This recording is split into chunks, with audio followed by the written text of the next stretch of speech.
Amara strolled through the busy streets of Acadia, her eyes darting from one shop window to another. She had been searching for the perfect pair of shoes to wear to her company's end-of-the-year gala.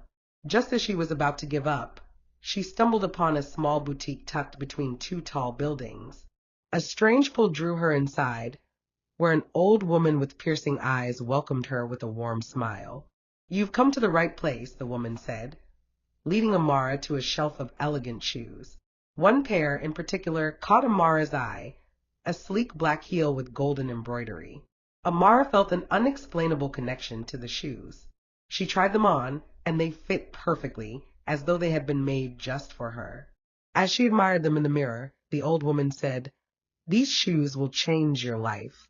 The way she said it sent a chill down Amara's spine, but she laughed it off, thinking it was just a sales tactic.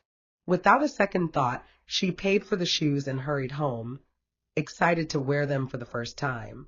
The following morning, Amara slipped into her new shoes, walking confidently into her office, expecting compliments. And she got them, but with a strange twist. Her colleagues' eyes lingered on her for longer than usual, their expressions shifting between admiration and unease. Even her best friend, Tolu, hesitated before saying, "Amara, there's something different about you today. I just can't put my finger on it." Amara laughed it off, assuming it was because of the new shoes. By evening, Amara got home feeling exhausted from the day's activities. She tried to remove the shoes, but they wouldn't come off. She pulled, twisted, even soaked her feet in warm water, but nothing worked. It was as though the shoes had been glued to her feet. Panic clawed at her throat as she realized that whatever was happening was far from normal. And the worst part? The old woman's words echoed in her mind, "These shoes will change your life." She was beginning to understand what that truly meant. Then finally she gave it a little try again, and the shoes came off. Amara sighed in relief. "That was probably my mind playing tricks on me," she said to herself. But that night, she barely slept. Every time she closed her eyes, she heard faint whispers, soft at first, then growing louder, as though a crowd of unseen voices surrounded her. She jolted awake more than once, drenched in sweat, but each time she checked her apartment, nothing was there. The only thing constant was the shoes, sitting eerily by her bedside. The golden embroidery seemed to shimmer under the dim light. By morning, her body felt weak, her eyes heavy with exhaustion. She dragged herself to work, hoping to push aside her paranoia, but things only got worse. In the elevator, she heard someone whisper her name, yet when she turned around, she was alone. At her desk, her fingers trembled as she typed, every sound in the office seeming amplified, like distant voices whispering words she couldn't understand. Tolu noticed her unease and frowned. "Amara, are you okay? You look different." The concern in her voice made Amara's skin crawl. What did she mean by different? During lunch, Amara made up her mind to visit the boutique, return the shoe, and demand answers.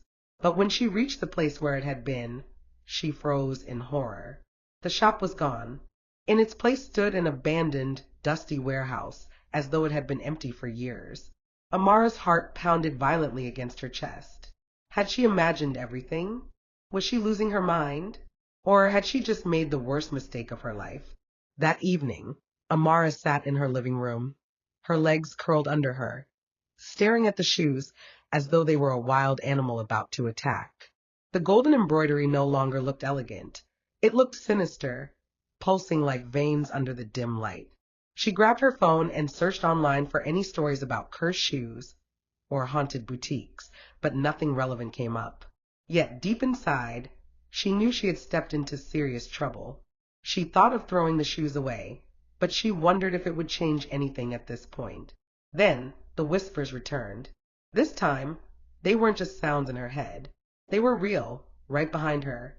She turned sharply, her breath catching, and for the briefest moment she saw it, a shadowy figure standing in the corner of her room, its outline distorted as if shifting between worlds. She screamed and stumbled backward, knocking over a lamp. When she looked again, it was gone, but the feeling remained, wrapping around her like icy fingers. Terrified, Amara tried once again to remove the shoes. She yanked at them with all her strength, but nothing worked. The shoes clung to her feet like a second skin, as though they had fused with her flesh. Tears of frustration burned her eyes. She didn't know what was happening, but she knew one thing. She had made a terrible mistake, wearing the shoe for the second time, even when she had a feeling that something was wrong. That night, Amara noticed something. At first, it was just a slight discomfort, but as she looked down at her legs, her feet started to swell, and within minutes, the swelling crept up to her knees. It wasn't just mild puffiness, it was alarming.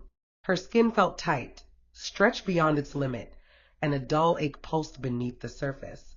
She tried shifting her position, but the swelling didn't subside. Panic set in as different thoughts raced through her mind. Was it really the shoe doing this to her feet? She thought to herself.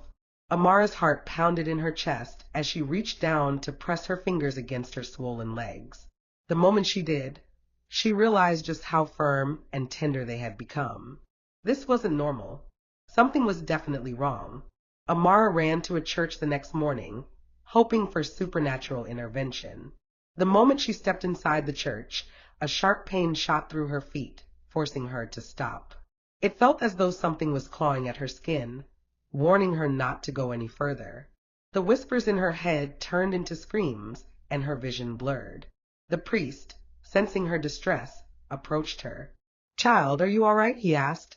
But before she could answer, the room spun violently, and she collapsed onto the cold marble floor. When she woke up, she was in her apartment. She had no memory of how she got there. Her phone buzzed with messages from Tolu, asking where she had disappeared to after leaving work. Fear gripped Amara's heart. She hadn't gone to work. She had gone to church. So how did she end up back home? Her hands shook as she touched her legs. The shoes were still there. Amara barely made it through the night. Every time she shut her eyes, she found herself in a different place, a vast, empty marketplace where the stalls were abandoned and the air smelled of decay. In the distance, a woman stood with her back to her, humming a strange tune. Amara couldn't move, couldn't speak, but she felt drawn to the woman like a puppet being pulled by invisible strings. As she got closer, the woman slowly turned around. Amara gasped. It was the old lady from the boutique, but her eyes were hollow, her mouth stretched. "You took the shoes," she said. "Now you must pay the price." Before Amara could scream, the woman lunged at her, her long fingers grabbing Amara's throat. The world spun violently, and Amara jerked awake, drenched in sweat. Her heart pounded as she turned on all the lights in her room, her hands trembling. It had just been a dream, hadn't it? But when she swung her swollen legs on the bed, a fresh wave of horror washed over her. Amara knew she couldn't keep this to herself any longer. The next morning, she called Tolu and begged her to come over to her house. When they sat in the bedroom, Amara hesitated before speaking, afraid of sounding insane. "Tolu, something is wrong with these shoes," she said, tapping her foot against the floor. "I can't take them off, and I think they're cursed. Ever since I wore them, I knew something was off. The shoe won't come off my legs, and now my legs are swelling." Tolu frowned, clearly worried. "Amara, you're scaring me. Are you sure this isn't just stress?" But when Amara lifted her leg, revealing her swollen legs, Tolu gasped. "What the hell? Why is your leg this swollen?" she said, her voice shaking. Okay, you need to get help immediately before this gets out of hands. My auntie knows someone. Let's go and meet her. She knows a man that can help." For the first time in days, Amara felt a small glimmer of hope. If anyone could help, it was someone who understood the supernatural.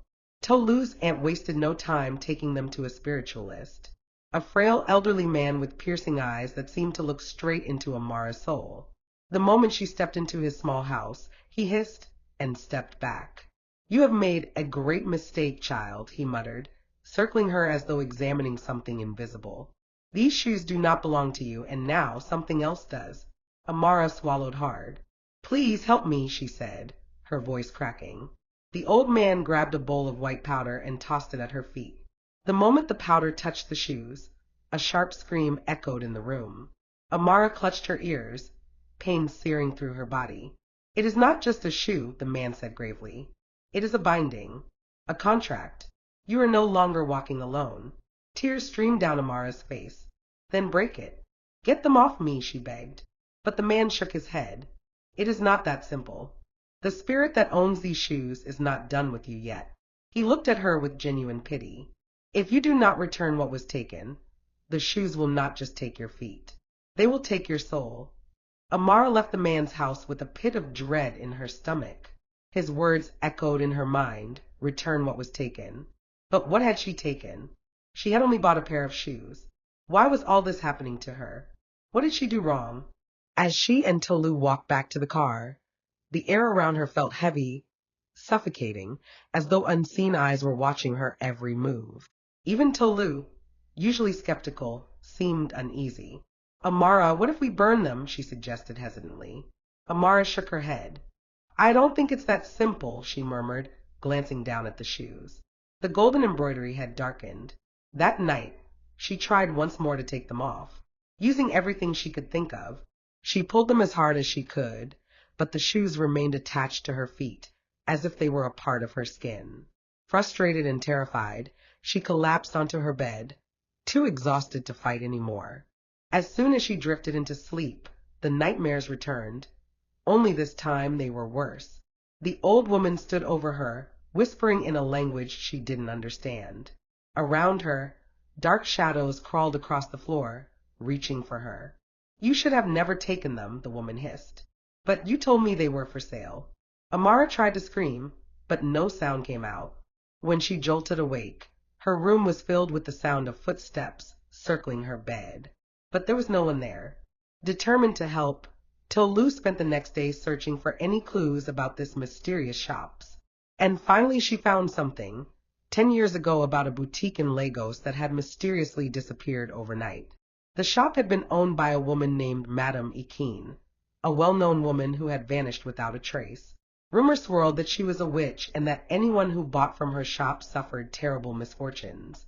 Heart-pounding, Tolu called Amara. I think I found something, she said. The woman who sold you those shoes, she's been missing for years. Amara felt a chill crawl up her spine. But I saw her, Tolu. She was right there. She sold me the shoes. Tolu's voice dropped to a whisper. Amara, if she's really been gone for years, then who or what did you buy those shoes from? The realization hit Amara like ice water. She needed a way out of all of this immediately. It was beginning to drain her. She felt like a total mess. I wish I never saw that boutique, let alone buy these shoes. Tears flowed from her eyes as she muttered those words. That night something changed. Amara's apartment grew unbearably cold, and a foul stench filled the room. Then the whispers returned, not distant this time, but right in her ear. Give me what is mine, a voice hissed. Amara shot up in bed, gasping for air, and saw something that made her blood run cold. Her bedroom mirror was covered in writing, written in a dark, dripping substance. Return it or pay the price. Amara was so scared, she immediately picked up her phone and called Tolu. Tolu, now just as terrified, insisted that Amara stay at her place. But even there, the haunting followed. The first sign was the flickering lights, then the sound of footsteps in the empty hallway. And then, the first real sacrifice was made. Tolu's cat, which had always been lively, was found dead outside the door, its body twisted. A message was scratched into the wooden floor beneath it. Time is running out. Amara broke down into sobs. Whatever had latched onto her wasn't going to stop. It wanted more. It wanted her. Tolu and Amara were beyond terrified. We need to go back, Amara said suddenly. Her voice was shaky, but her decision was firm. To where I got the shoes. If I don't return them, I don't think I'll survive this. Tolu hesitated, but eventually nodded. I'll come with you, she said, gripping Amara's hand. You're not doing this alone. That night, Amara was determined to face whatever it was. She was tired of living in perpetual fear and torment. If she didn't face it, this will continue until it ruins her life. To their horror, the shop was back. The once empty space was now glowing with dim light, and through the window, they could see racks of shoes displayed exactly as Amara remembered. Swallowing her fear, Amara pushed open the door. The air inside was thick and stale, and then, from the shadows, the old woman emerged, smiling as if she had been expecting them. You finally understand, she said. But is it too late? Amara's body trembled as she stepped forward. Take them back, she pleaded, her voice barely above a whisper. I don't want them anymore. The old woman chuckled, shaking her head. You think it is that simple, child? You took something that does not belong to you. Now a debt must be paid. But you said they were for sale. That was why I bought it, Amara said with tears coming out of her eyes. Tolu grabbed Amara's arm. We're not here to make deals. Just take the shoes off her and let us go. The old woman's smile faded. A deal was made when she put them on, she said, her voice turning grave. There are only two ways to end this. You must offer something of equal value, or you must take another's place. Amara's heart pounded. Equal value? What could that mean? What do you want? She asked, her voice barely steady. The old woman tilted her head. A life.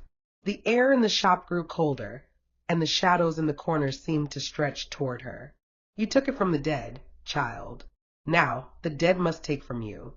Amara shook her head violently. No, there has to be another way. But the old woman only stared at her with those empty eyes. A soul must be given, one way or another, she said. You must choose, yours or another's. Tolu suddenly stepped in front of Amara. No, she didn't know what she was doing. There has to be another way. The old woman sighed as though she had heard this many times before. The only other way is if you bring me another willing soul to take your place.